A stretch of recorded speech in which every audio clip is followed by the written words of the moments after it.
On the most anticipated wedding day of the year, a young girl who appeared to be living in poverty burst into the ceremony hall and screamed, "Don't marry her!" The invited guests were shocked, thinking it was just nonsense or a meaningless protest. However, the groom froze when he heard a story known only to him and a few others, because it was a secret that had never been revealed to the public.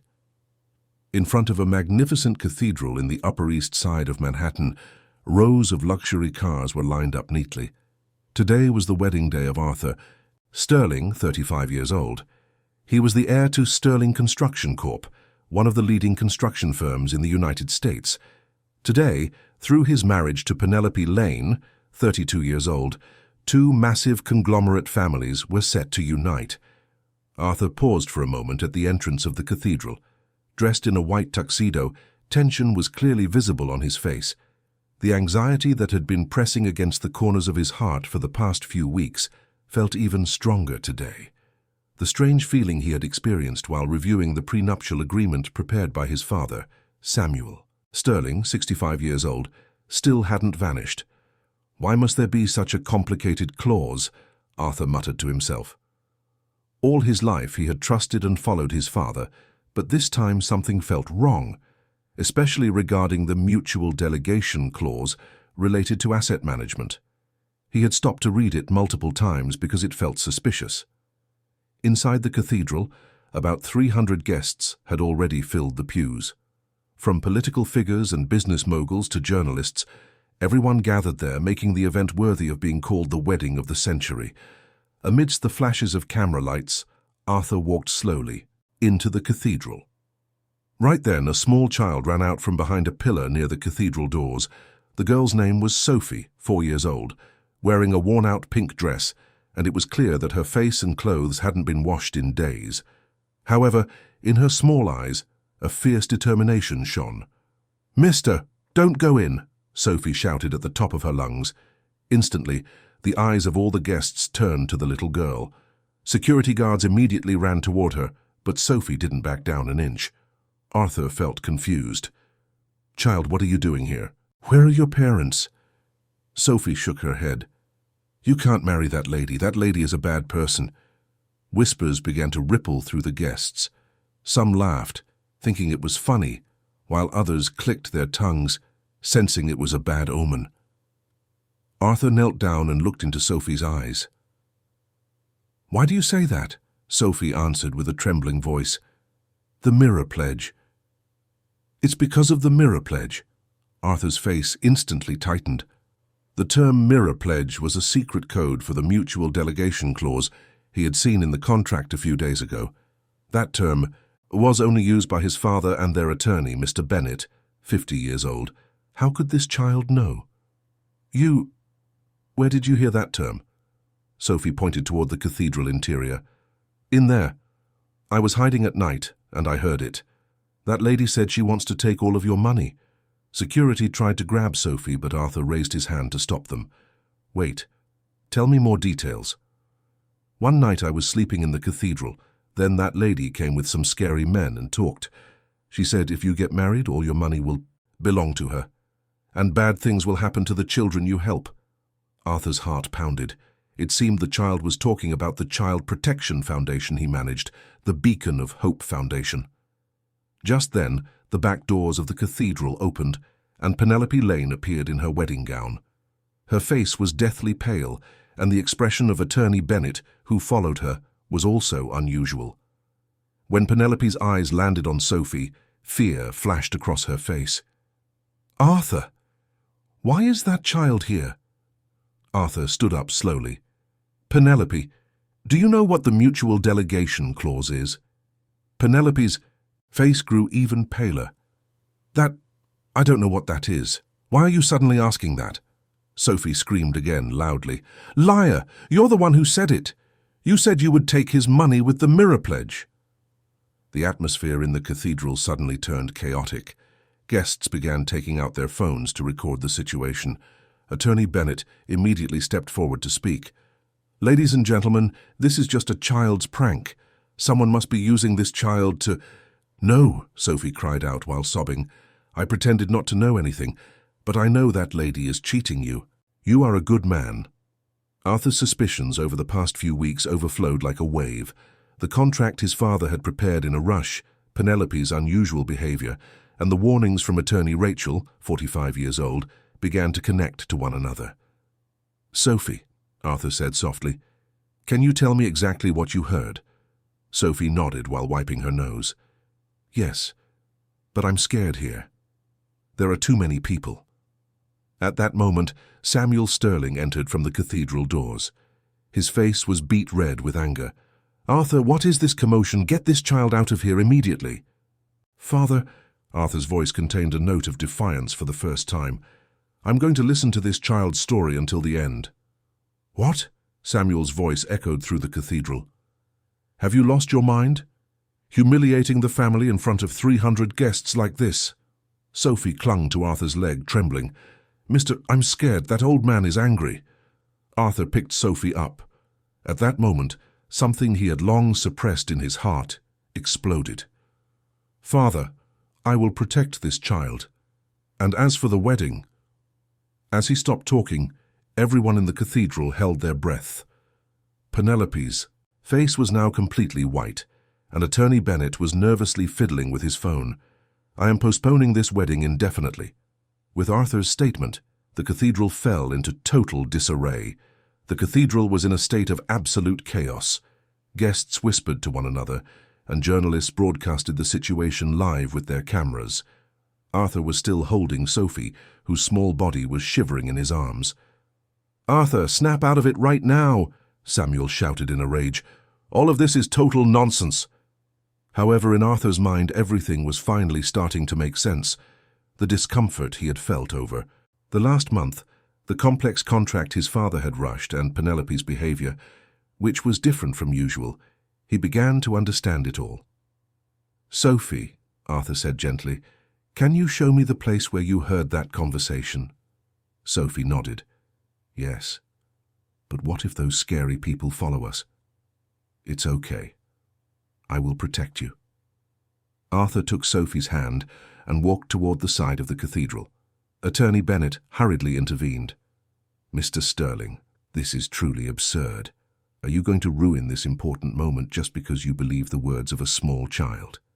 Then why do you look so panicked?" Arthur asked sharply. "If this is really nothing, what's the problem with hearing what this child has to say?" Penelope grabbed Arthur's arm and pleaded, "Arthur, please don't listen to that child. Someone must be using her to hurt us." However, Arthur didn't look back. He held Sophie's hand and walked to the side of the cathedral. Some guests and security guards followed, but Arthur didn't care.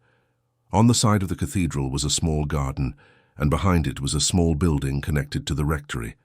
Sophie held Arthur's hand tightly and walked ahead cautiously. "Here," Sophie pointed to a small window at the back of the cathedral. "I was sleeping here, and then I heard voices from inside there." Arthur peered through the window and saw a room that looked like a small meeting room. It was a place usually used by the clergy for meetings or storing important documents. "When did this happen?" "Tuesday night last week. It was raining hard, so I hid under this ledge." Sophie pointed to a small space under the window. "Then I heard that lady's voice." Sophie led Arthur under the window. There was indeed a small crawl space, enough for a child to hide, containing a worn-out blanket and a few hidden items. "I was sleeping here, then suddenly the lights turned on and people came in," Sophie explained with a trembling voice. "That lady said, 'With the mirror pledge, everything will be mine.'" Arthur's heart raced. What did the others say? There was a scary old man's voice. He said, "Don't worry because we can also control the foundation. And if Arthur refuses, we just threaten him that there are problems at the foundation." Arthur's face turned pale. The Beacon of Hope Foundation was the thing he valued most. Since its inception 5 years ago, he had helped many children in need, and the fact that they were trying to use it as a blackmail tool was horrifying. Sophie pulled something out from under the blanket, a small envelope and a USB drive. I was scared, so I only listened, but after they left I saw them drop this. Arthur opened the envelope and found several copies of documents. They were parts of the prenuptial agreement he had reviewed a few days ago. However, on these copies there were additional clauses he had never seen before, marked with red pen. There were horrific clauses like surrender of all asset management rights to the spouse, transfer of foundation operational rights, and delegation of decision-making authority. And the most shocking was a small note at the bottom. Completion of all asset transfers within 3 months post-signing. Consider a declaration of mental incompetence if necessary. Arthur's hands shook. This wasn't just a marriage, it was a total asset seizure plan.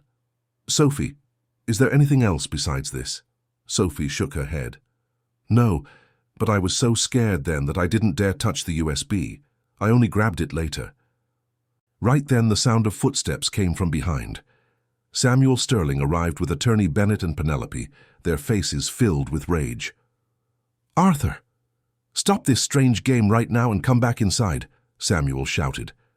Attorney Bennett stepped forward and said, Mr. Sterling, those documents are confidential. Return them to us immediately. Confidential? Arthur asked, holding up the documents. Then why were these documents found here?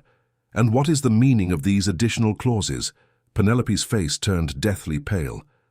Arthur, I truly don't know anything. So, you're saying this child is lying, Arthur said, shielding Sophie. How could a 4-year-old child know legal terms like mutual delegation clause or the mirror pledge? Sweat began to pour down Attorney Bennett's forehead. That is, it's because someone coached this child, Samuel said angrily. There must be a party trying to destroy our family using this girl. However, Sophie suddenly screamed loudly. No, I was pretending not to know anything. But that lady said, Arthur is stupid because he doesn't even know he's being cheated. Hearing that, Arthur's eyes flashed. That phrasing and style of speaking were exactly what Penelope usually used with him. This wasn't a story a small child could invent. Penelope, Arthur said quietly, I will ask you for the last time. Do you really know nothing? Penelope fell silent for a moment, and the longer the silence lasted, the more certain Arthur became. Even though he had been in a relationship with her for 5 years, at this moment, Penelope felt like a total stranger. Just then, the sound of sirens echoed from the direction of the cathedral. Someone had called the police. 2 police cars stopped in the cathedral's front courtyard. Detective Miller, 42 years old, a veteran investigator with 15 years of experience, stepped out of the car. She entered the cathedral to assess the situation, then saw the commotion in the side garden and headed there. What is going on here? Detective Miller asked in a calm voice. Samuel Sterling immediately stepped forward. Detective, there is a mentally unstable child disrupting my son's wedding. Please take this child to an appropriate facility. However, Arthur immediately countered. Detective, the situation is not like that. This child has vital information regarding our family. Detective Miller looked at Sophie. The girl was still clinging to Arthur's leg, trembling with fear at the sight of the police. Sweetie, don't be afraid. Can you tell me what happened? Sophie answered in a small voice. I heard bad things. That lady is trying to cheat the nice man. Detective Miller asked Arthur, what exactly is the problem? Arthur showed the documents in his hand. These documents, there are hidden clauses different from the marriage contract I was aware of. While Detective Miller examined the documents, Attorney Bennett intervened nervously. Detective, those are private, confidential documents. Without legal procedure, Counselor, I will assess the situation first, Detective Miller said firmly. She read the documents slowly, and her expression grew increasingly serious. It seems there is a significant issue here, Detective Miller said. Especially these clauses. This is not content found in a standard prenuptial agreement. Right then, Sophie handed the USB to Arthur and said, Mister, there's this too. Those scary people dropped it. Detective Miller took the USB. What is on this? I don't know, Sophie answered honestly, but those people were looking for it everywhere. Arthur continued the explanation. This child says she overheard someone's conversation by accident while sleeping behind the cathedral last Tuesday night. The content of that conversation was a conspiracy related to our marriage. Detective Miller knelt down to match Sophie's eye level and asked, Can you tell me exactly what you heard? Sophie held Arthur's hand tightly and summoned her courage. That lady said, "With the mirror pledge, I can have all of Arthur's money, and that foundation will be ours too." Penelope's face grew whiter. She looked at Attorney Bennett and gave a silent signal. Detective Miller asked again, "What did the others say?" There was an old man's voice. He said, "If Arthur doesn't obey, just threaten him that there are problems at the foundation. And we can take all his money in 3 months," Samuel Sterling shouted in anger. "All of this is an absurd story. How dare you insult our family just because you believe the words of a 4-year-old child?" However, Detective Miller remained calm. "Mr. Sterling, what this child is saying is quite specific, especially the fact that she knows legal terms accurately is something to note." Just then, Attorney Rachel ran from the direction of the cathedral. She was the external lawyer Arthur had consulted secretly a few days ago. "Arthur," Rachel said while panting, "based on my investigation, there is indeed a very serious problem." Everyone's eyes turned to Rachel. She pulled a thick file from her bag. "This is the result of the contract review you asked me for. This marriage contract is full of hidden legal traps." Detective Miller asked, "What kind of traps?" "First, under the name Mutual Delegation Clause, all asset management rights transfer to the spouse. Second, the operational rights of the Beacon of Hope Foundation are also designed to be transferred. Third," Rachel showed the document. "The most serious is this clause. There is a legal basis prepared so that Arthur can be declared mentally incompetent within 3 months after the wedding." Arthur's face completely froze. What does that mean?" "Simply put, after 3 months of marriage, Arthur will lose all assets and decision-making rights entirely. Legally, your spouse will hold all that authority," Samuel Sterling said in confusion. That is not the contract I agreed to," Attorney Bennett hurriedly cut in. "This is all a misunderstanding. Through legal procedures." "Misunderstanding," Rachel countered by pulling out another document. "Then what is this?" "This is an internal memo originating from Attorney Bennett's office." On the memo, shocking content was written: "Arthur's Asset Transfer Plan, Phase 1, Marriage Contract Signing, Phase 2, Foundation Takeover, Phase 3, Preparation for Declaration of Mental Incompetence." Detective Miller looked at Attorney Bennett and said, "Can you explain this?" Sweat poured down Attorney Bennett's face. I...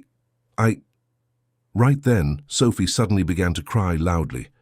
"Mister, the scary people are coming." Everyone turned and saw several men in black suits approaching from the cathedral entrance. They were clearly not ordinary invited guests. Penelope saw them and showed an expression of relief. However, Arthur became increasingly anxious.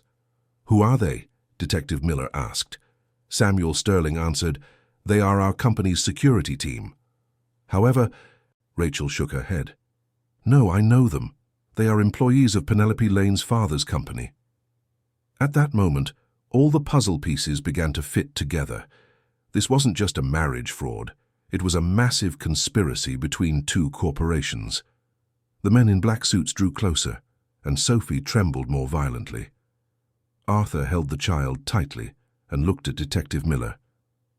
"Detective, please protect us. It seems we have reached a point of no return." Detective Miller immediately took out her walkie-talkie and called for backup. As the men in black suits approached, she stepped forward to protect Arthur and Sophie. "Stop right there," Detective Miller shouted loudly. "Police!" However, the men in black suits did not stop. One of them stepped forward and said, "I am Eric, 45 years old. We are carrying out legally authorized duties." Eric was the head of the security team for Oceanic Holdings, managed by Penelope's father, Mr. Harrison Lane, 58 years old. He pulled out a stack of documents with a cold expression. "This is a security assignment contracted by Mr. Samuel Sterling. We were sent to ensure the security of today's event." Samuel Sterling could not hide his confusion. "I never signed such a contract." Eric smiled coldly. "This is a contract signed directly by you." He showed the document, and there indeed was Samuel's signature. Arthur looked at his father. "Father, is it true you signed this contract?" I Samuel's voice trembled. I don't remember.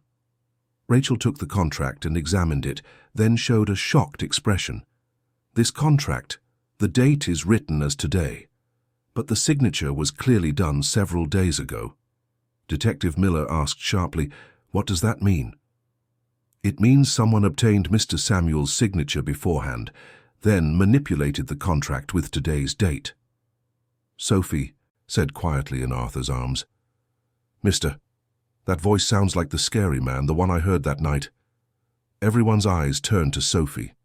The child pointed at Eric while trembling.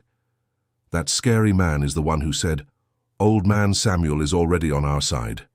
Eric's expression momentarily tightened. However, he immediately laughed and said, Children certainly have rich imaginations. However, Arthur could no longer restrain himself. Father, what is actually happening? Why are these complicated contracts moving without my knowledge? Samuel Sterling lowered his head. Arthur, actually. Right then, Penelope suddenly stepped forward and screamed, Enough! Everything! Is a lie! Everyone looked at Penelope. Her face no longer showed innocence or weakness. Instead, it was full of cold calculation and anger. Arthur is truly naive. He doesn't even know how much he is being used, Arthur asked with a shocked expression. Penelope, you too. It's been 5 years, Penelope shouted. For 5 years I've been acting by your side. Seeing your naive smile made me feel nauseous every time you talked about the children at the foundation. Rachel asked quietly. Then why did you do it? Penelope answered cynically. Because of money. My father's company has been on the verge of bankruptcy for 3 years. Merging with Sterling Construction was the only way out. Samuel Sterling said in shock. So Harrison? Yes, that's right. My father deceived you, Samuel.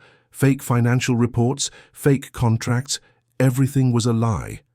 Detective Miller pulled out a notebook and asked, Then what was the plan for today?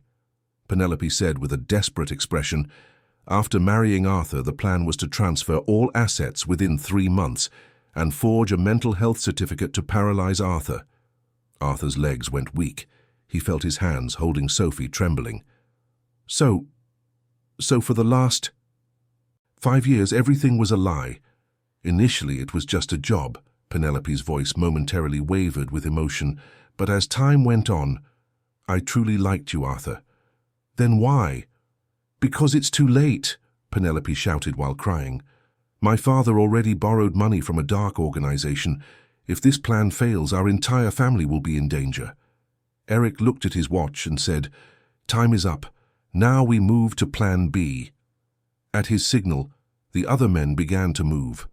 They tried to seize the documents from Rachel, and others tried to grab Sophie. Don't, Arthur shouted, while shielding Sophie. Detective Miller pulled out her pistol and shouted, Everyone stop, don't move a single step. However, Eric remained calm. Detective, we are performing duties under a legal contract. If you interfere, you will be held legally responsible. Just then, Samuel Sterling suddenly clutched his chest and collapsed. My chest hurts. Father. Arthur let go of Sophie and ran toward his father. Taking advantage of this opportunity, one of Eric's men grabbed Sophie. The child screamed in fear. Sophie! Arthur tried to stand up again, but he couldn't move because of his unconscious father. Eric said, in a cold voice, Let's finish this simply. Mr. Arthur, if your father's life is precious, sign this marriage contract. What do you mean? The heart medicine Mr. Samuel took, it was actually mixed with a poisonous substance. If the antidote isn't given within an hour, Arthur's face turned deathly pale. You poisoned my father? Penelope said with a desperate expression. Arthur, I'm sorry. There really was no other way. Detective Miller immediately contacted emergency units, but Eric blocked her. Decide before the medical team arrives. Sign the contract, or both of you are in danger. Sophie screamed, while crying, Nice man, help me! Arthur was at a crossroads of a desperate choice. To protect his father's life, the safety of an innocent child, and everything he owned, what decision should he make? Time continued to tick, and Samuel Sterling's breathing grew heavier. Arthur spent desperate moments between his unconscious father and the crying Sophie. Samuel's breathing became more labored, and his face turned pale. "Time is almost up," Eric said in a cold voice while looking at his watch. "After 45 minutes, that antidote will be useless." Detective Miller pressed for backup and medical teams through her walkie-talkie, but Eric's men blocked the cathedral entrance. They closed all access as if it had been planned. "Mr. Arthur, decide now." Eric thrust the contract forward. "If you want to save your father, sign here." Rachel said with a desperate expression, "Arthur, if you sign that contract, you will truly lose everything. Not just wealth, but also the Beacon of Hope Foundation, and even your personal freedom." Penelope approached with tears flowing. "Arthur, I'm truly sorry, but there's no other way. The money my father borrowed, they are truly terrifying people." "Terrifying people?" Detective Miller asked sharply. Eric glared at Penelope and said, "Watch your mouth." However, Penelope was already in a state of surrendering everything. "They are loan sharks. My father took illegal loans to save the company. The interest alone is $20 million a month," Arthur asked with a shocked expression. "How much money was—" $80 million, Penelope answered, lowering her head. "And the payments have been overdue for 6 months. Rachel calculated with a calculator, and her face turned pale. "Then the interest accumulated until now alone is nearly $200 million, Eric answered on her behalf. "That's why the merger with Sterling Construction is vital." The man holding Sophie held the child tighter, making Sophie cry harder. "Mister, it hurts." Arthur's fists trembled. However, he couldn't move recklessly because of his father's condition.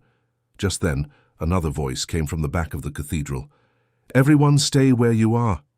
Everyone turned and saw a woman wearing a prosecutor's badge appear with several investigators. She was District Attorney Isabella, 38 years old. Eric's face contorted. "Madam Prosecutor, this is a private event." "Private event?" Isabella asked while holding up a stack of documents. "A search warrant for Mr. Harrison Lane and Oceanic Holdings was issued yesterday," Arthur asked with a shocked expression. "A search warrant?" Isabella explained. "We received reports that Oceanic Holdings has been falsifying financial reports for the past 3 years to defraud many companies, and today's wedding was also the final stage of that fraud." Eric hurriedly said something into his walkie-talkie. However, the investigators stopped him. Rachel said with a hopeful expression, "So, now everything is over." However, Isabella shook her head. "The problem is Mr. Samuel Sterling's condition. He must be taken to the hospital immediately, but without the antidote—" Eric laughed cynically. "Only we have the antidote, and—" "That antidote can only be obtained if Arthur signs the contract," Isabella said with an angry expression. "Threatening someone's life is a major crime." "Prove it," Eric answered coldly. "Samuel does have heart disease, and today he just had an attack due to stress." Sophie suddenly screamed loudly, "Liar, I saw it!" Everyone looked at Sophie. The child was still being held by the man, but she continued to speak bravely. "I heard it that night. The scary man said they mixed something into the old man's medicine." Eric's face froze. "That's just child's nonsense." However, Sophie continued, "I'm smart. They said they mixed yellow powder into the white medicine the old man eats. That way the old man would get sick." Isabella immediately ordered the investigators, "Seize all the medication Samuel Sterling consumes." Penelope suddenly stepped forward and said, I will also give testimony." Eric looked at Penelope in shock. "Penelope Lane, what are you doing?" "Stop all of this," Penelope shouted while crying. "I don't want to be dragged into this mess either." Penelope said to Isabella, "The antidote is in the safe in my father's office. The code is 0825. Arthur asked with a hopeful expression, "Is that true?" However, Eric laughed cynically. "Too late. That safe was emptied last night." Everyone's faces turned to despair. Even Isabella lost her words. Right then, Samuel Sterling murmured in a weak voice, "Arthur, in my office." Arthur leaned his ear close to his father. "What did you say, father?" "In my office. Secret drawer." There. Samuel's voice grew fainter. However, Arthur understood his father's words. It meant there was something important hidden in the chairman's office. Rachel said hurriedly, "It takes 30 minutes to get to the Sterling Construction headquarters." Isabella made a decision. "Call the helicopter." "Right now." However, Eric pulled out his last card. He signaled to his man holding Sophie. "If anyone tries to leave this place, this child might get hurt." Sophie began to cry in fear. Arthur could no longer contain himself. "Let go. Don't touch that child." At that moment, the sound of a helicopter was heard from outside the cathedral. However, at the same time, Eric's men began to move more threateningly. Now, the final moment had truly arrived. The helicopter landed in the cathedral courtyard. Strong winds blew the clothes and hair of the guests, but no one wanted to leave the place. Everyone's eyes were still fixed on the unconscious Samuel Sterling and the crying Sophie. Isabella ordered the investigators, "Get Samuel to the helicopter and simultaneously send a team to the Sterling Construction headquarters." However, Eric signaled his man to hold Sophie even tighter. The man twisted the child's arm upward, making Sophie cry out in pain. "Don't anyone move," Eric said in a cold voice, "unless you want this child to get hurt." Anger blazed in Arthur's eyes. "You animals, what are you doing to a 4-year-old child?" Eric mocked him. "Mr. Arthur, the choice is simple. Sign the contract, then your father survives and this child is safe," Rachel said with a desperate expression. "But if you sign that contract, your life is truly over." Just then, Penelope suddenly ran forward and pushed the man holding Sophie. "Let go. This child has nothing to do with this." The man pushed Penelope until she fell, and her knee was injured.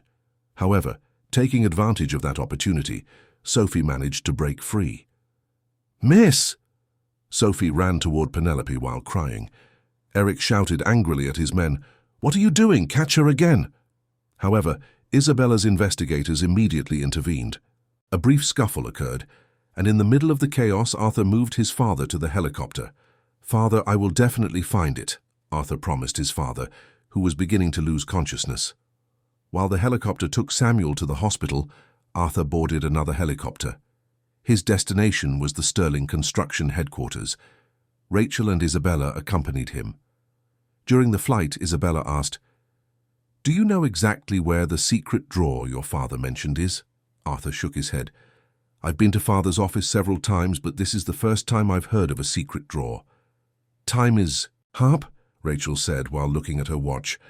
"According to the medical team, 40 minutes have passed. If the antidote isn't found in 10 minutes... The helicopter landed on the roof of the Sterling Construction headquarters. In the elevator heading to the chairman's office on the 45th floor, Arthur's hands kept shaking. When the chairman's office door opened, a magnificent office space was revealed. There was a large desk, a library, and various awards hanging on the walls. "Where should we start looking?" Isabella asked. Arthur began checking the area around his father's desk. He opened drawers one by one, but there was nothing special. Right then, Rachel found a painting hanging on the wall. Strange, only this painting stands out slightly. When Arthur moved the painting, a small wall safe appeared behind it. However, a digital passcode was required. "What's the code?" Isabella asked. Arthur tried to think of numbers related to his father. Birthdays, wedding anniversaries, the company's founding date, but all were wrong. Time continued to tick. A phone call came from the medical team. "Samuel Sterling's condition is deteriorating rapidly. If there is no antidote in 5 minutes, it's truly dangerous." Arthur's heart was filled with despair. Right then, he remembered the words his father always said, "The most precious thing is family." Arthur tried entering his own birth date. Beep, beep, beep. Wrong. Then suddenly he remembered the anniversary of his mother's death. The saddest day for his father, the day his father always cried alone every year. When he entered that number, the safe opened. Inside was a small box and a letter. Inside the box, there was indeed a small glass bottle. On the label, it was written "Emergency Antidote." "Found it!" Arthur shouted. However, as he opened the letter, Arthur's face turned pale. In the letter, his father's handwriting was written, "Arthur, If you are reading this letter, it means I have made a big mistake. The contract with Harrison was a trap from the start. I already knew they were trying to poison me 3 months ago, but I pretended not to know to protect you. This antidote does exist, but that alone is not enough. The real danger is not Harrison, but a larger power behind him. They are not only targeting our company, but also the Beacon of Hope Foundation. Arthur, never give in to their demands, even if I must die. Arthur's hands trembled. At the end of the letter there was content even more shocking. And Arthur, I never told you, but Sophie has a special connection to us. That child's true identity is... Right then, Isabella's phone rang from the hospital. Madam Prosecutor, Mr. Samuel Sterling has lost consciousness. We need the antidote right now. Arthur folded the letter and took the antidote. However, in the corner of his heart, a larger anxiety began to grow. What was Sophie's true identity, and who was the large power his father mentioned? Upon arriving at the hospital by helicopter, news came that a greater chaos was occurring at the cathedral. The real power behind Eric was beginning to reveal itself. While Arthur handed the antidote to the medical team, he felt that all of this was not over. On the contrary, the real danger seemed to have just begun.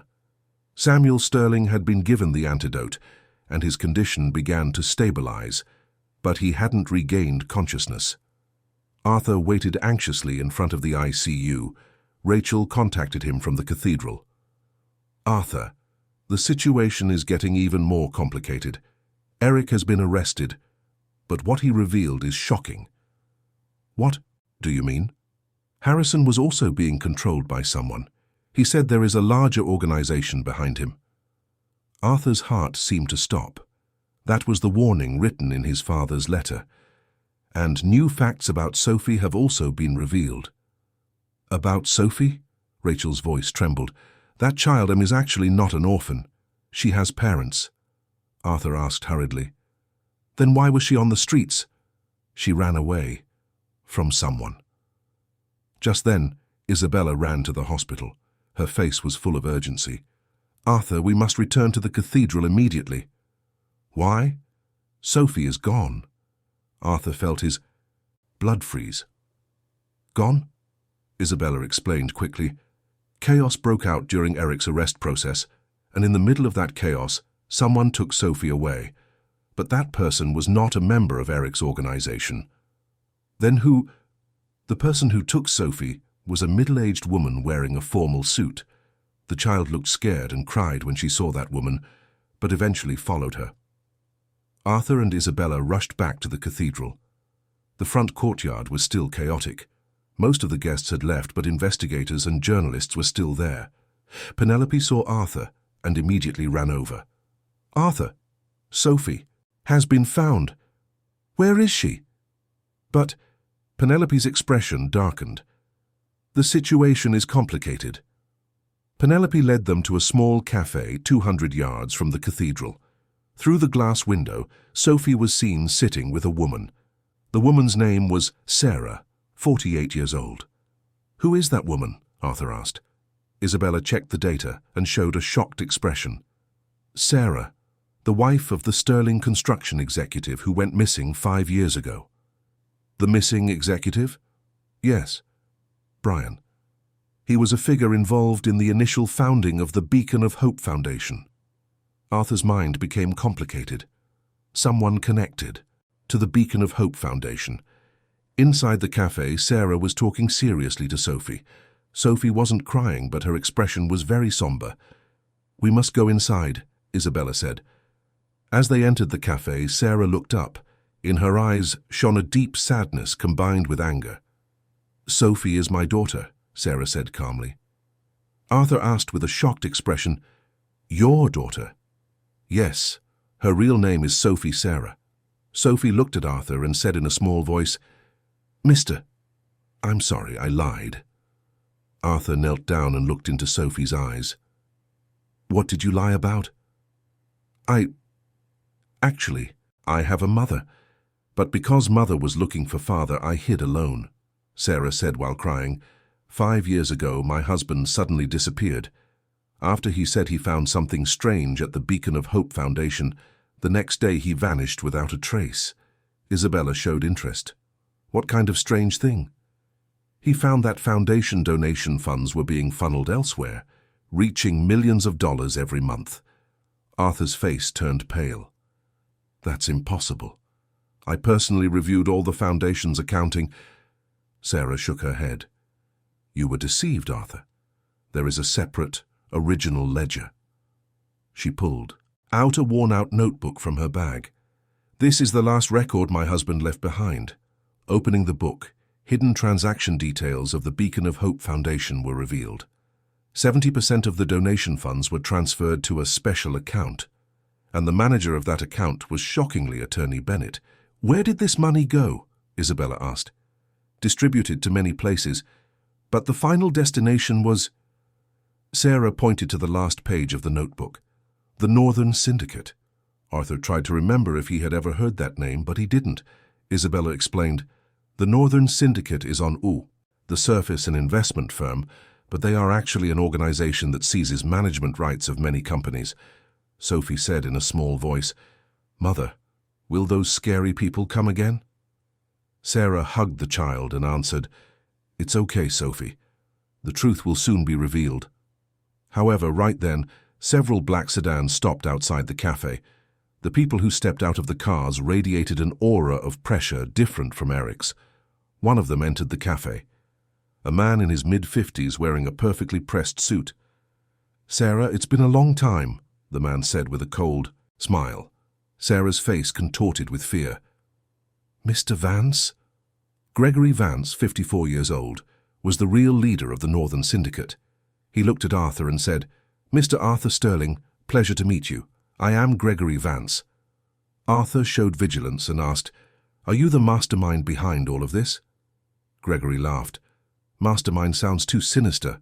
I am merely a businessman. Does a businessman poison people and threaten small children? You misunderstand.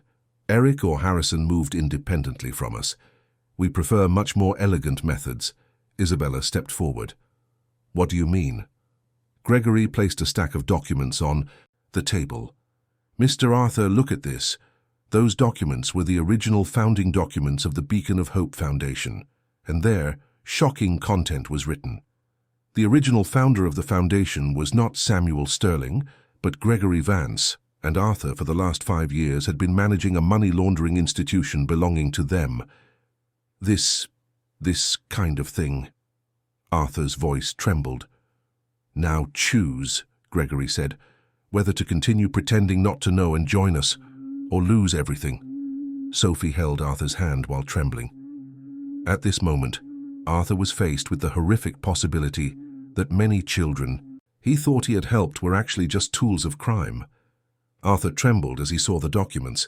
The thought that hundreds of children he believed he had saved over the last 5 years and all the moments where he thought he had given them hope were actually lies made his heart break. This makes no sense, Arthur said with a trembling voice. I met those children directly. They were truly children who needed help. Gregory answered calmly. Of course those children were real. But what you didn't see was the fact that there was much larger money moving, under the guise of helping those children.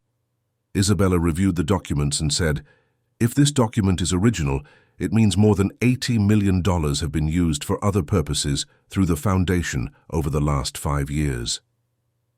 Arthur's legs went weak and he slumped into a chair. So the children I helped, Sarah said with a concerned expression. Arthur, your help to those children was real, but at the same time, other things were also happening. Sophie placed her small hand on Arthur's knee and said, Mister, you're not a bad man, you didn't know.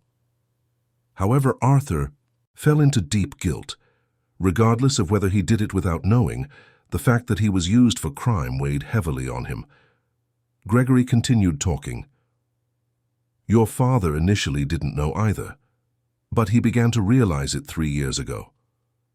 Father already knew. Yes, that's why we looked for another way through Harrison, through a legitimate succession via marriage. Isabella said angrily, Legitimate? Is poisoning and threatening legitimate? Gregory shook his head. That was a unilateral action taken by Harrison and Eric. We do not use such primitive methods. Then what methods do you use? Gregory smiled and pulled out another document. Methods like this. The documents were various contracts signed without Arthur's knowledge, documents with his father's stamp, designed so that the management rights of Sterling Construction would gradually shift to the Northern Syndicate. Were these also signed by father? Correct, 3 years ago. At that time, Samuel Sterling had no other choice. Sarah asked with a trembling voice, "My husband, Brian, what happened to him?" Gregory's expression momentarily darkened. Brian is living a new life elsewhere. Elsewhere. In a place not in this country. In a safe place. So don't worry. Sophie suddenly cried, "Father, where is father?" Sarah hugged the child and stared sharply at Gregory. "Give my husband back." "That's not possible," Gregory said firmly. "Brian knows too many things, but he is living safely, so don't worry." Arthur stood up, shaking with rage. "Who are you to dare manipulate people's lives like this?" "Calling it manipulation is inaccurate. We are just doing business," Gregory answered coldly. Right then, Arthur's phone rang. A call from the hospital. "Hello, this is Arthur. Arthur, your father is awake, but he is saying something strange." "Something strange?" "He keeps murmuring, 'I'm sorry, Sophie.'" "Who is Sophie?" Arthur looked at Sophie. The child looked at him with a face full of tears. Gregory heard the conversation and smiled meaningfully. "Ah, it seems Samuel Sterling has remembered everything now." "What do you mean?" "About the relationship between Sophie and Samuel Sterling." Arthur's heart pounded. "What relationship do you mean?" "Samuel Sterling himself will tell you, but one thing is for sure. Sophie is not involved in all of this by mere coincidence." Sarah looked at Gregory with a shocked expression. "What do you mean?" "Sarah, it turns out you didn't know the truth either." Gregory shook his head. "Sophie's real biological father is not Brian." The air inside the cafe instantly froze. Sophie didn't understand what was said, and just looked at her mother. Then who?" Sarah's voice trembled. Gregory looked at Arthur and said, "Now you know, right? Why Samuel Sterling keeps apologizing." Arthur's mind was in total chaos. Could such a thing be? Right then, the sound of sirens came from outside the cafe. Several police cars arrived. Gregory stood up and said, "Pity our conversation must end here. Arthur, if you want to know the truth, ask your father directly." He tried to disappear through the back door, but turned back at the last moment and said, "And remember, knowing the truth and accepting it are two completely different things." After Gregory disappeared, the police entered the cafe. However, Arthur didn't hear what they said. Only one thought spun in his head, the secret hidden between Sophie and his father, and the fear that the secret might be the real key to this entire event. Sophie held Arthur's hand and asked, "Mister, what will happen to us now?" Arthur couldn't answer, because he himself could not predict what would happen next, at all. Arthur took Sophie and Sarah toward the hospital. All along the way, his heart was filled with anxiety. Gregory Vance's last words kept ringing in his head, that Sophie's real biological father was not Brian, and Samuel Sterling kept murmuring apologies. When they arrived at the hospital, Samuel Sterling was in a conscious state. However, his face was contorted with deep despair. "Father," Arthur approached cautiously. Samuel Sterling looked at Arthur and shed tears. "Arthur, I have truly committed a great sin." "What do you mean, Father?" At that moment, Sophie peeked her head slightly from behind. Arthur's back. As soon as Samuel saw the child, his face contorted even more. "Sophie," he called with a trembling voice. Sophie felt scared and hid behind Sarah's skirt. However, she could not avoid Samuel Sterling's gaze. "Father, what exactly is going on?" Arthur asked earnestly.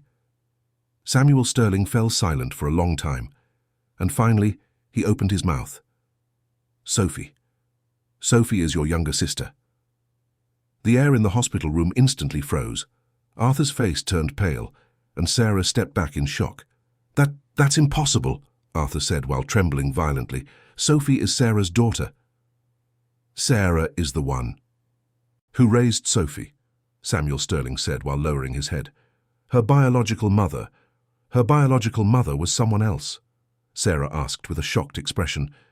Then for the last 4 years, You did nothing wrong, Samuel Sterling said. All the fault is mine.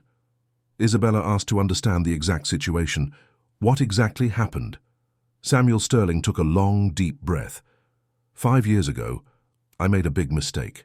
Stress from the company work was very heavy and I drank too much alcohol. That's when I had a relationship with a female employee. Arthur's fists trembled. And then?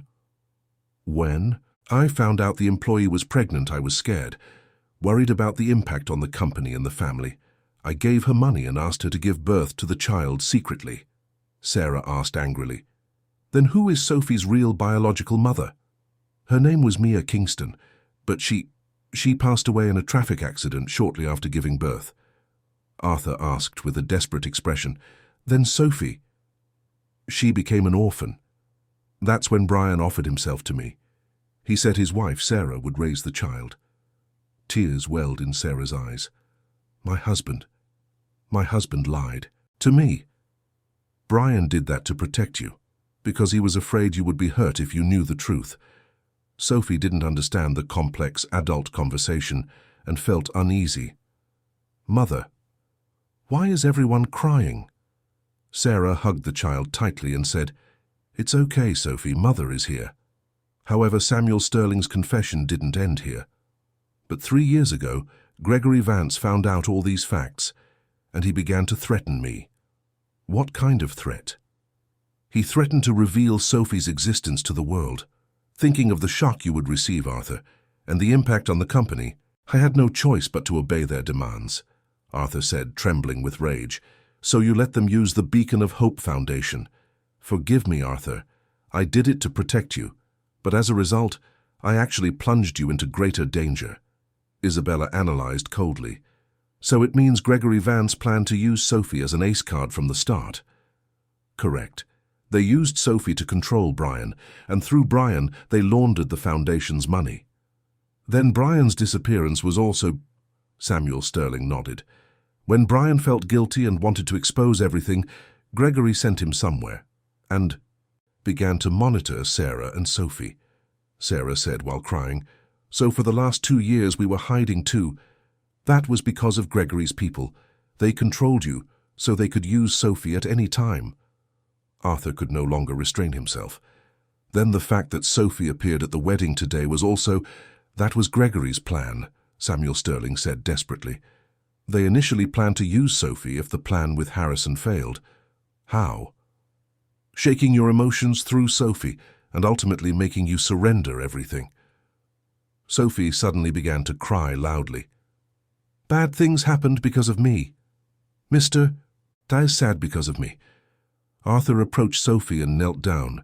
In his eyes as he looked at the child, complex emotions were reflected. Anger, sadness, and at the same time, the desire to protect. Sophie, you did nothing wrong.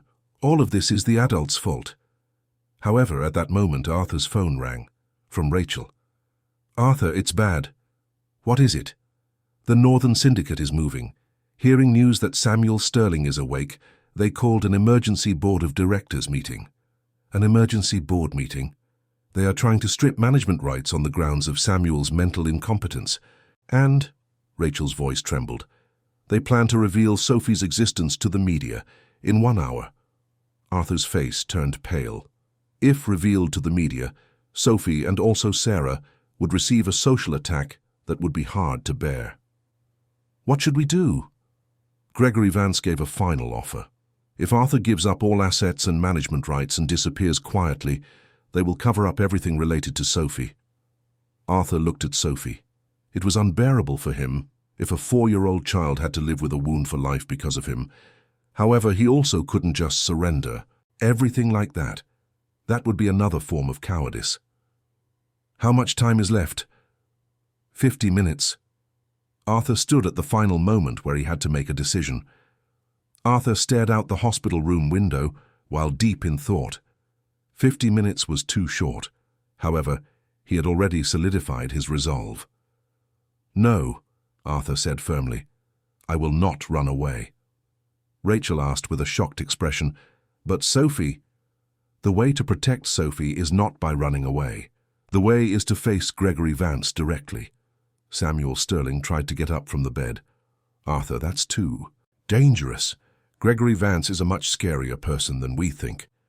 "Then you want us to be their slaves for life?" Anger was evident in Arthur's voice. "Like you? Living like that for the last 3 years?" Sarah listened to Arthur's words while still hugging Sophie. "Arthur, do you have a plan?" "A plan?" Arthur thought for a moment. "First of all, we must neutralize the evidence they have." Isabella showed interest. "How?" "Finding the original ledger of the Beacon of Hope Foundation, finding all the evidence of money laundering done by Gregory, and launching a counterattack."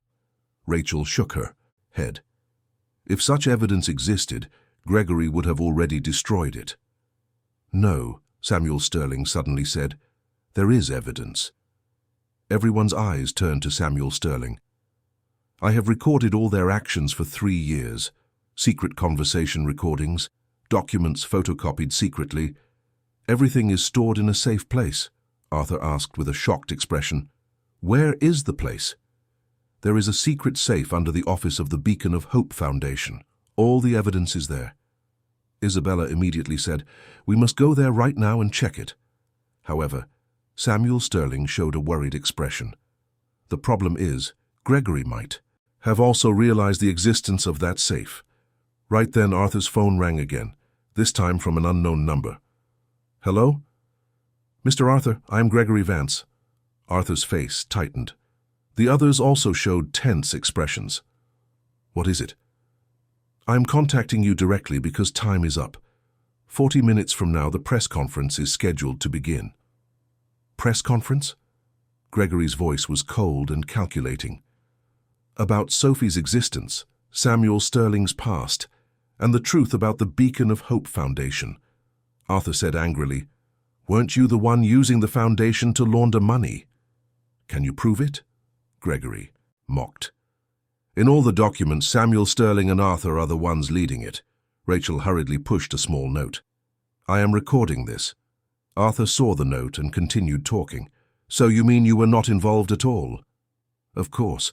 The Northern Syndicate only performed investments." "You performed money laundering under the guise of investment." Gregory fell silent for a moment.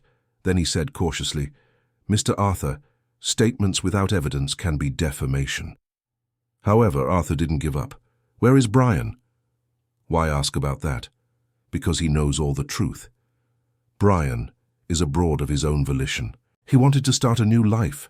Sophie suddenly screamed loudly. "Liar, father said he would come back." Gregory's voice sounded panicked for a moment. "Turns out the child is there. I will protect Sophie and Sarah." "Protecting?" Gregory laughed coldly. "Mr. Arthur, let's meet in front of the Beacon of Hope Foundation in 30 minutes. "Why?" "For the final negotiation. And," Gregory hung his sentence meaningfully, "Brian will also be there." The phone disconnected. Everyone in the hospital room showed shocked expressions. "Brian is back?" Sarah asked with a trembling voice. Isabella said with an uneasy expression, "Strange. Why would he suddenly bring Brian?" Rachel analyzed. "Maybe he wants to use Brian to pressure Arthur." Samuel Sterling said sadly, "Brian must have suffered so much for the last 3 years. This is all my fault." Arthur solidified his resolve. "I will go." "Too dangerous," Sarah forbade. "But if we just stay quiet, nothing will be resolved. And we must save Brian." Sophie held Arthur's hand and said, "Mister, I want to go too." "You can't, Sophie. Too dangerous." "But I want to meet father." Sarah wavered while hugging her child, between the hope of meeting her husband after 5 years and the fear of endangering her daughter. Isabella said, "I will ask for police backup." However, Arthur shook his head. "If the police come, Gregory will run away. and Brian will disappear again. Then how? Arthur looked at Samuel Sterling. Father, tell me the exact location of that secret safe. Arthur, this is the last chance to truly destroy Gregory Vance. After a long hesitation, Samuel Sterling finally opened his mouth. In the basement level 1 of the Foundation building, there is a false wall behind the accounting team's office. A palm scanner is hidden there. A palm scanner? Designed only to recognize my palm. Rachel pointed out the problem. That means Samuel Sterling must go personally, but with his current condition... Samuel Sterling got up from the bed. I can go. For Arthur. Right then, a noisy sound was heard from outside the hospital room, the sound of nurses trying to stop something, accompanied by heavy footsteps. When Arthur opened the door, men in black suits stood in the corridor. One of them said, Mr. Samuel Sterling, Mr. Gregory Vance is calling for you. Right now? Arthur blocked the way. Yes, and also Sophie with you. Sarah hugged Sophie tighter. No. However, the man pulled out his phone and showed it. On the screen, Brian was seen tied up. If you don't come in 30 minutes, something bad might happen to Brian. Sophie saw the screen and began to cry. Father! Now there truly was no other choice.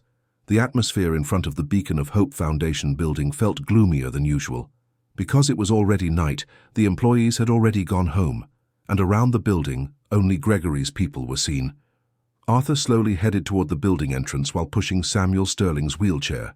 Sarah followed, while holding Sophie's hand tightly, along with Isabella and Rachel. You're not late, Gregory greeted them at the building entrance. Behind him stood several subordinates. Where is Brian? Sarah asked with a trembling voice. He is inside, but there is something to be done first. At Gregory's signal, one of the subordinates brought a metal detector, just to be safe, in case you brought a recording device or other gadgets.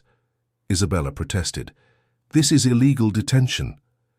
Madam Prosecutor, we just want to have a private conversation. While holding back Isabella, Gregory's subordinates checked everyone. Phones and recording devices were all seized.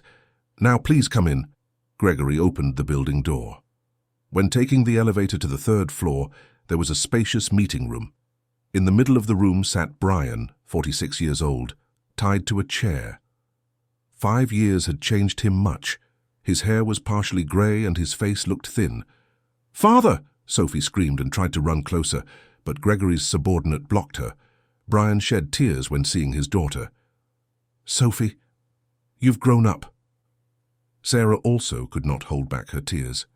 Brian, what happened? Brian lowered his head and said, Forgive me, Sarah. I was wrong. Gregory clapped his hands and said, A touching reunion, but time is up. He placed a thick stack of documents on the table. Now it's time for the settlement. As Arthur examined the documents, it was a total acquisition contract for Sterling Construction and the Beacon of Hope Foundation. If Samuel Sterling and Arthur sign this, everything will end quietly. Samuel Sterling said angrily, Never. In that case, I don't know what will happen to Brian and Sophie. Right then, Brian suddenly raised his head and said, Gregory, stop right now. What? I will not be controlled by you anymore. Gregory's face froze. Brian, have you forgotten who fed you for the last 3 years? Fed me? Brian mocked. You locked me in a prison and took my family as hostages, Arthur asked with a shocked expression. Prison? Brian explained. I was forced to work in a remote facility in Eastern Europe for 3 years. Every time I tried to escape, you showed me photos of Sophie and Sarah to threaten me. Sarah said in shock, So you didn't go of your own volition? Correct, Gregory kidnapped me, Gregory said in panic. Is there any evidence? Brian answered while smiling. There is, right here now. As he tore his shirt collar, a small microphone and transmitter appeared. For 3 years, I have recorded all your crimes. And today, Brian looked at his watch. Today, at 8 p.m., all recording files will be sent automatically to the prosecutor's office. Gregory's face turned pale. When looking at the clock, time showed 7:50 p.m. Impossible! You were in Europe! I returned to the States a week ago, Brian smiled triumphantly, and I have already reported everything to the prosecutor's office. Right then, the sound of sirens came from outside the building. Several police cars arrived. Gregory shouted angrily, "You cheated me!" "I didn't cheat you, I protected my family," Isabella said with a relieved expression. "Now, everything is over." However, Gregory had not given up. He pulled out a small pistol from his jacket. "In that case, let's die together." "Don't!" Arthur tried to protect Sophie, but the target of Gregory's pistol was Samuel Sterling. "All of this started from you. If only you hadn't fathered Sophie." Samuel Sterling said calmly, "Correct. All of this is my fault, so just shoot me." "Father!" Arthur shouted. Right then, Brian threw himself with his chair to block Gregory. A gunshot was heard, and Brian fell to the floor. "Father!" Sophie screamed loudly. Sarah ran toward her husband. "Brian, are you okay?" Brian was wounded in the shoulder, but still conscious. "It's okay. Is Sophie safe?" At that moment, the police stormed into the meeting room. Gregory dropped his pistol and raised his hands. "Arrest him," Isabella ordered. However, Gregory said one last thing. "Mr. Arthur, you are also not entirely clean." "What do you mean?" "The Beacon of Hope Foundation. Did you really think you knew nothing?" Arthur's face froze. "In the documents you signed, there must have been suspicious things, but you just let them be." Samuel Sterling answered on his behalf, That was because I didn't tell Arthur." "Really?" Gregory mocked. "Mr. Arthur, do you remember what you asked 3 years ago? About the Foundation's accounting?" Arthur's memory returned. There indeed was such an event. However, because his father said he would handle everything, he believed it. "If at that time you dug a little deeper," Gregory said while being taken away, "you might have been able to prevent all of this." Arthur was nearly crushed by guilt. Was it true that he also held responsibility? Sophie held Arthur's leg and said, "Mr. is not bad. Mr. protected me." Brian said while being taken by medical personnel, "Arthur, thanks to you our family could meet again. Thank you." However, Arthur's heart was still heavy. Gregory Vance's last words kept spinning in his head. And now, the time had come to face all the real truth. 6 months had passed. In a small cafe in Midtown Manhattan, Arthur looked out the window while deep in thought. In his hand was the dissolution document for the Beacon of Hope Foundation. After Gregory Vance's arrest, all the foundation's corruption was revealed during the prosecution's investigation process, and eventually, the foundation had to be closed. "Big brother," a small voice was heard. As he turned, Sophie was entering the cafe with Sarah. The child was now 5 years old and looked much more cheerful than before. However, she still called Arthur Big Brother instead of Mr. "Sophie." Arthur knelt down and hugged the child. "How is father?" "Father is doing physical therapy now," Sophie smiled broadly. "The doctor said father will be fully recovered soon." Brian was hit by a shot from Gregory, but fortunately his life was saved. After 6 months of rehabilitation therapy, he was nearly fully recovered. Sarah sat beside Arthur and said, "Arthur, don't blame yourself too much." "But I should have really noticed," Arthur lowered his head, "even though I knew something was suspicious 3 years ago." "Would something have changed if you knew then?" Sarah asked back. Gregory had already planned everything. 6 months ago, after all the corruption of Gregory Vance and the Northern Syndicate was exposed, a large social impact occurred. Dozens of companies were involved, and even politicians were included in the investigation. Arthur had to bear legal responsibility as the foundation manager, but he was recognized as a victim and given a suspended sentence. "Arthur," Rachel entered from the cafe door. Her expression looked bright. "What good news is there?" "The Sterling Construction Board of Directors has made a final decision. Arthur has been elected as the new CEO." Arthur showed a shocked expression. "Really?" During the last 6 months, Sterling Construction experienced great chaos. Samuel Sterling resigned, bearing all responsibility, and the company was operated with a temporary system. Among shareholders and the board, many proposed Arthur as the successor, but Arthur himself felt hesitant. "But I'm not ready yet." "Preparation is done while moving," Rachel smiled, "and there is no one else who knows the true value of this company better than Arthur." Right then, Samuel Sterling entered the cafe with the help of a cane. For 6 months he looked much older, but his gaze was much clearer than before. "Grandpa!" Sophie ran and hugged him. Initially, Samuel Sterling didn't know how to treat Sophie, because guilt and affection were mixed in a complex way. However, during the 6 months spent with the child, he became a real grandfather. "Sophie, did you miss Grandpa?" "Yes, I kept playing with the doll Grandpa bought me." Samuel Sterling looked at Arthur. "My son, congratulations on your new position as CEO." "Father, can I really do it well?" "You helped hundreds of children through the Beacon of Hope Foundation for 5 years. Run the company with that heart." Arthur looked at the foundation dissolution document and said, "But that foundation eventually became a failure." "It was not a failure." Brian entered the cafe with the help of a cane. "The children you helped were real. Their lives that changed were not a lie." Brian had not recovered fully, but he felt happy just being with his family. "What Brian said is true," Sarah added.